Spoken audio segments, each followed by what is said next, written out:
I ask for the truth on behalf of Jessica Creasey concerning love issues. In this particular case, Jessica has asked for a love forecast for December 2022.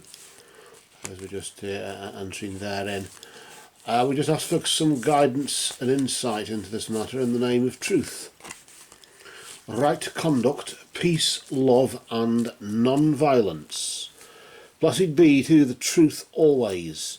As you know, we have a twin destiny. A natural destiny and a supernatural destiny. And the cards lock onto the supernatural destiny, where the supernatural truth. Which for you, we deal 3 cards here. The first card we deal is in the position of the recent past. The next is in the position of the present, and then the immediate future after that, which should just cover maybe December and probably just a bit of just into January, into the next year there, by a few days maybe. Let's see what we've got here. We'll just pull out the first card and we'll just flip it nice and slowly, not to disturb the energy there, just nice and steadily, and we'll just see what we've got here as you reveal there the element of the sun. That's got an Egyptian feel to it, hasn't it? The sun god Ra there. Usually the sun in a lot of tarot and other oracles, decks and cards and whatever, tends to refer to that Genesis, or beginning, new beginnings and things. I suppose that's why the sun god Ra is there. I always think of the sun god Ra as being beginnings in the sense of like the beginning of words, like how we use capital letters. I don't know if that is exactly true. If there are allegraph experts out there who can correct me, but I've always understood it as a bit like the name Ramses. You say Ramses. It's a bit like that. But that's as good as it gets for my knowledge of hieroglyphs in ancient Egypt. Although we have been experimenting with pyramids and other things, that's another story. However, this story is about you, indicating just the recent past here. Of course, where this deck tends to focus on perseverance, tends to lock onto the perseverance will bring rewards in some form, and it's as though in the past tense there has been some form of reward. Your perseverance has brought some form of reward, and maybe you're wanting to know if it's going to last. That's what I'm getting from it. Maybe you've just got to try a bit harder, and you've been trying a bit harder, and maybe there's been no results, in the sense you've been trying a bit harder, but oh bloody hell, you know, if only. When's it going to happen? Maybe that's the reality of it, I don't know, but let's just see what's going on at present. And let's just see what's vibrating here. We just flip it over again nice and slowly to reveal the energy of the wizard. The wizard, of course, is the druid, isn't it? I always focus on the encircled hand there, where druids help people, or supposed to do. I suppose it's that the Merlin this tends to focus on. You've got the moon goddess, the triquetra on his hat there, and of course the wand, the stick of magic maybe, or the staff. Usually it's the staff, isn't it, really? And of course the stick of magic, or whatever else is going on, maybe.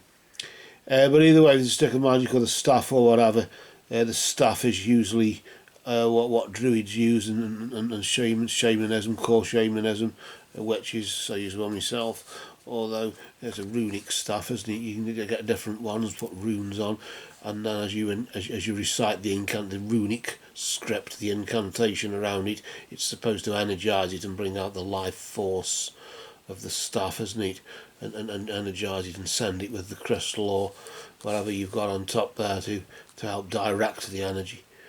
But either way, the wizard here often, as Anglo-Saxon, the wizard means wise one, because it's a wizard is just a crude pronunciation of the Anglo-Saxon wisard, which means wise one, and that's it.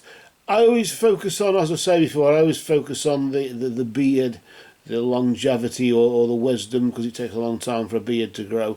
So maybe we become older and wiser since. I'm sort of going, why I'm saying that, I don't know. But either way, this tends to focus on helping others with the encircled hand, using your abilities or whatever to aid or help others, to assist others. Maybe you're doing that now. Maybe you're going through with a friend or something, and you're being a bit of a support group for her, or a support network, in order to help counsel somebody who may have been through something. And by you doing that, you help yourself, don't you? You sort of get therapy for yourself, or maybe there for the grace of the gods go I wasn't treated like that. I mean, he did some psychological things, but he didn't do that maybe, or whatever. Or maybe your situation has been worse, and you're just trying to get empathy off others. I don't know, but either way, by helping others and whatever right now is the best thing you can do. From a love point of view, a love forecast point of view. Why am I sort of getting this? I always tend to get this with the Wisard, that it's more of you want to help him, or whoever he is you've got your eye on, or maybe even you with. You want to help him to become a better person, or counsel him. You want to be his little counsellor, or that Santa's little helper type thing. And I'm sort of getting that from it as well, that maybe you've got plans, you've got your eye on somebody, and you want to, if only could just get in there and help him realise that the world isn't as bad as all that, even though it's full of Chinese and bloody Russians and God knows what going on, and stupid conservative Tory governments that screw everything up. Not to mention the far left and what they do, which is, of course, it's the Chinese side, the communism side, and it just doesn't work. Everybody gets the best of fuck all, don't they, with communism, or any totalitarianism. Let's just see what's going on, however, though, back in the real world, or the real world as you see it there. We'll just flip that card nice and slowly there, nice again, nice and steady, not to disturb the energy. And notice there we've got the element of water. Water, of course, is linked to emotion, isn't it? Often the spirits of the West, where the sun sets. So that's why it's related to time. It's connected to time. The watchtowers of the West is time. But it's usually connected to feelings and things like that, because it's thought to flow like time, or feelings flow like water, don't they, and whatever, and that's the water side of it, as if there is flow. But of course, as it sort of implies here, that emotions will be at a peak in the very next few weeks or so, into December. So maybe getting very emotional. Why am I sort of going as though nothing will come of it, though? It's sort of like in vain. We all get emotional, we all have a cry over it, buddy. I'm sorry, but I just can't do with you, whatever, or whatever it is. There's just something, or I've got to be posted in the army or something like that, and I just can't do it because we live too far away, if it's a long distance thing. Although distance, I've never thought as distance actually to be a problem. It's more of a problem with people who aren't really committed anyway, and they're just using it like they'll use anything else as an excuse just to get out of it. Which is, I suppose, what it is. You've got the ability to talk yourself out of things, haven't you?